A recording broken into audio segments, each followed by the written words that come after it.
우리 사람보다도 먼저 우는 것이 닭이었습니다. 그 울음소리를 듣고 사도 베드로는 자신을 발견하게 됩니다. 예수님의 두 제자 가운데서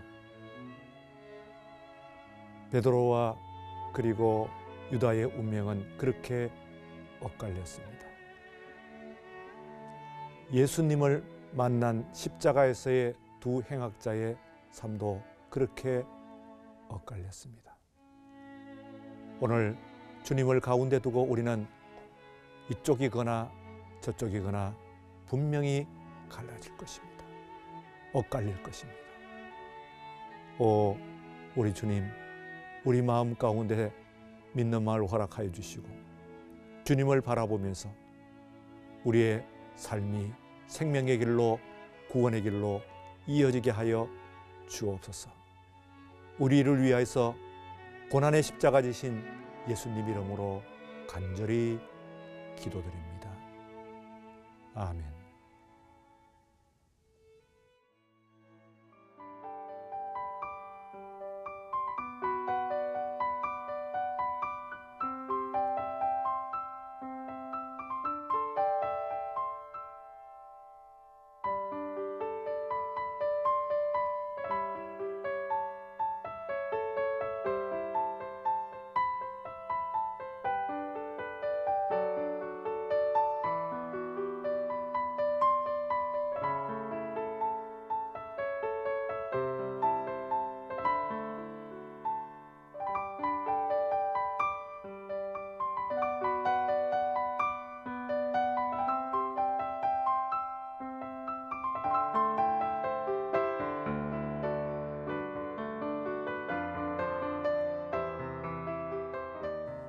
기도로 여는 하루, 서울 마포 동막교회를 섬기고 있는 곽재욱 목사입니다. 고난주간입니다. 고난주간의 월요일을 맞이하였습니다. 1년 중에서 가장 경건하고 엄숙한 기간을 우리는 이 한 주간 보내게 됩니다. 십자가를 묵상하는 기간입니다. 로마의 대학자였던 키케로는 인류가 고안한 모든 사형법 가운데서 십자가는 가장 잔인하고 그리고 흉악한 사형법이었다고 이야기를 하고 있습니다. 원래 그 십자가 처형 방법은 페르시아라고 하는 나라에서 개발된 방법입니다. 그들은 땅을 신성시했기 때문에 사형수가 땅에 발을 딛고 그리고 접촉하는 것을 금지시키기 위해서 땅에서 떨어져서 나무에 매달았던 것입니다. 그 십자가를 처형을 하기 위해서는 그 사형수를 앞에서는 채찍으로 이끌고 뒤에서는 몽둥이로 쫓으면서 여기저기를 많은 사람들이 군중들이 보는 가운데서 소위 그 사람을 그렇게 몰아대면서 마침내 형장에 도착해서 그래서 그 형장에서 십자가에 달려서 온갖 고통을 다 당하면서 죽어가는 가운데서 마지막에 독수리와 까마귀와 같은 새들이 와서 그 살을 파먹는 그런 비참한 그런 사형법이었습니다. 그래서 하도 흉악한 사형법이기 때문에 이 사람들, 보통 사람들은 이 십자가 처형을 하지 않고 그 당시에 죄를 지은 노예들을 처형하는 사형법이었습니다. 그러므로 예수님께서 십자가에 달리셨다고 하는 것은 극악한 정치범이나 혹은 노예와 같은 그런 취급을 받은 것이라고 그렇게 볼 수가 있습니다. 예수님께서 십자가에 달리실 때 복음서는 이렇게 이야기합니다. 그날 혼자 달리신 것이 아니라 예수님께서는 가운데 십자가에 달리셨고 양 옆으로 두 사람이 행악자가 강도가 달렸다고 이야기를 합니다. 그 두 사람은 십자가에 마침내 이를 정도로 일생 동안 악한 일을 하고 그리고 흉악한 그 범죄를 저질러서 마침내 십자가에 처형을 당하는 것인데, 가운데 십자가에 달리신 예수님을 그 순간에 만나게 된 것입니다. 그런데 참 우리들의 눈을 주목하게 하는 일이 일어났습니다. 걸어온 삶의 길은 악한 길이었고, 그리고 또한 범죄의 길이었지만, 바로 그 순간에 그 십자가에 달려서 그 두 사람의 행악자의 운명은 엇갈리는 것을 볼 수가 있습니다. 매우 상징적인 사건이라고 생각하지 않을 수가 없습니다. 한 사람이 예수님을 비방하고 조롱하고 저주합니다. 당신이 메시아냐? 당신이 소문으로만 듣던 그 메시아냐? 정말 당신이 메시아이시면 십자가에서 한번 내려와 보라. 우리도 구원하고 여기에 있는 조롱하는 사람들 앞에 당신이 메시아임을 증명해 보라 하고 예수님을 비방합니다. 다른 한편에 있는 강도는 놀라웠게도 바로 그 순간에 다른 반응을 보입니다. 그는 먼저 그렇게 말한 그 동료를 꾸짖었습니다. 너는 어떻게 그런 말을 하느냐? 우리가 보았거니와 들었거니와 이분은 죄가 없이 이곳에 달리신 거예요. 너와 나 같은 그런 범죄인이 아니지 않느냐? 선한 말씀을 전하셨고 선한 일을 행하시면서 오늘 이 시간에도 하나님께서 여기에 있는 모든 사람들을 구원하시기를 바라면서 십자가에 달리신 것인데 어떻게 너는 그를 비방할 수가 있느냐? 꾸짖고 그리고 청원합니다. 예수여, 당신의 나라가 이를 때 나를 기억하소서 하고 기억합니다. 그때 예수님께서 말씀을 하십니다. 오늘 네가 나와 함께 낙원에 있으리라. 예수님께서는 십자가에서 7번의 말씀을 남기셨습니다. 우리는 그것을 귀하게 받고 있습니다.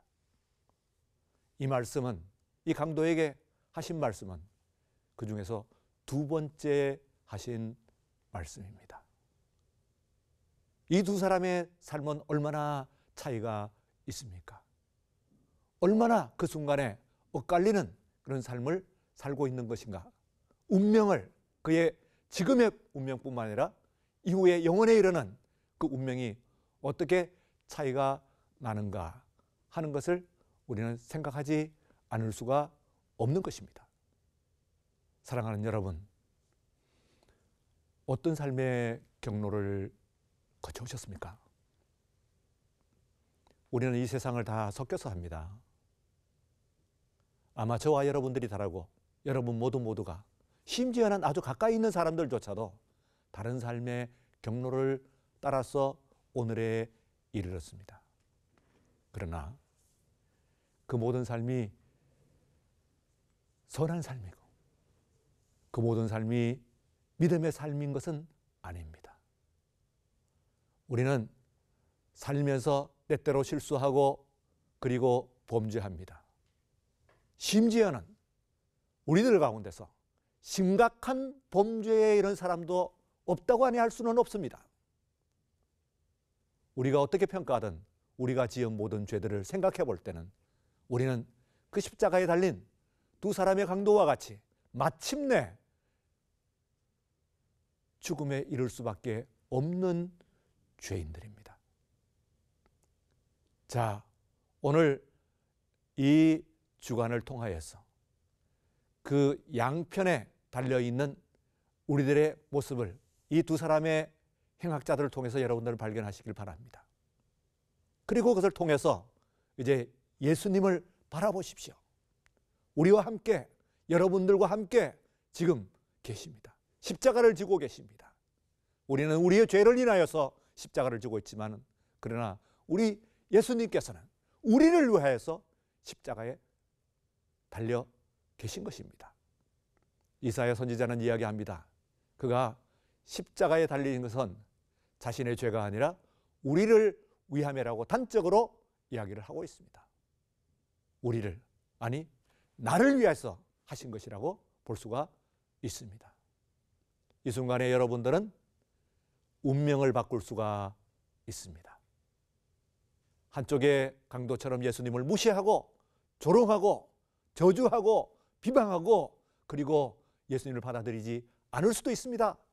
그러나 다른 한편의 강도처럼 지금까지 내가 범죄하면서 살아왔지만 지금까지는 내가 실수하고 그리고 불신앙의 삶을 살아왔다고 할지라도 오늘 이 시간 주여 나를 받아 주시옵소서.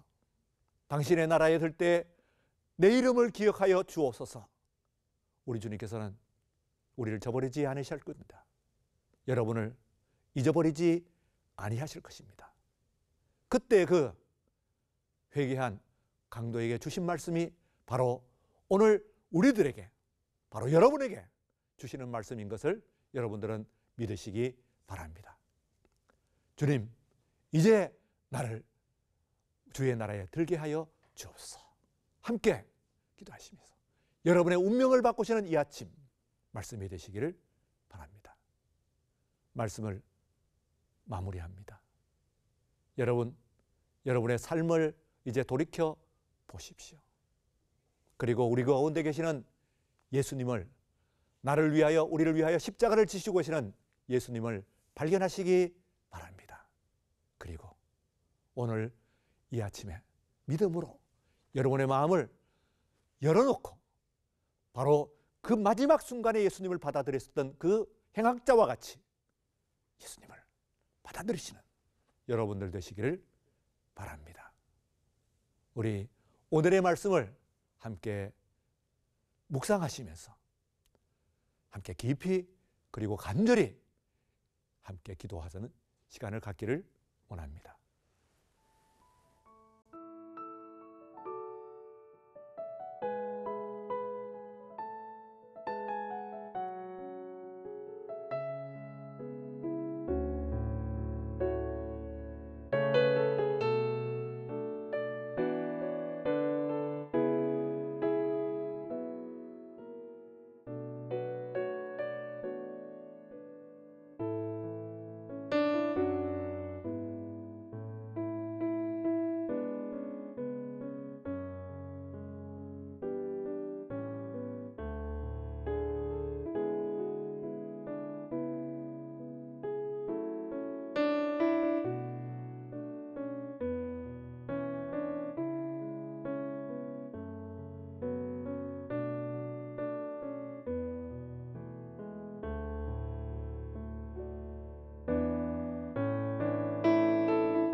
우리 가운데 십자가를 지신 예수님, 우리는 수많은 실수와 범죄 가운데 있는 사람들입니다만 우리를 위하여, 우리를 구원하시기 위하여, 우리 죄를 씻으시기 위해서 우리 주님은 그 십자가에 지금 고통스럽게 달려 계십니다.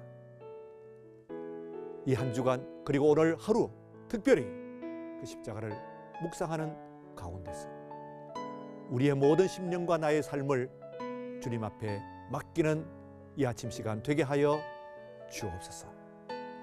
지금까지와 다르게 오늘 이 시간 나의 운명을 바꾸는 아침 시간 말씀이 되게 하여 주옵소서. 우리를 위하여 피 흘리신 예수님 이름으로 간절히 기도드립니다.